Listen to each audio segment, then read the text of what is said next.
Did you know the greatest NASCAR driver ever couldn't win the sport's biggest race for 20 years? Dale Earnhardt Sr. won 7 championships and 76 Cup Series races, but the Daytona 500 broke his heart 5 times. The Intimidator dominated the 80s and 90s, winning titles in 1980, 86, 87, 90, 91, and 93, and 94. His aggressive driving style made him a legend, but Daytona was cursed. Mechanical failures, last lap crashes, heartbreak after heartbreak.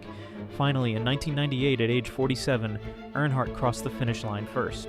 Every single pit crew on pit road congratulated him as he drove by. It was pure magic. He earned over $30 million and built a merchandise empire. But here's the tragic part. 3 years later, Dale died in a final lap crash at the exact same track, while protecting his son Dale Jr. and teammate Michael Waltrip, who finished first and second. His death changed everything. The HANDS device and safer barriers were created, saving countless drivers since.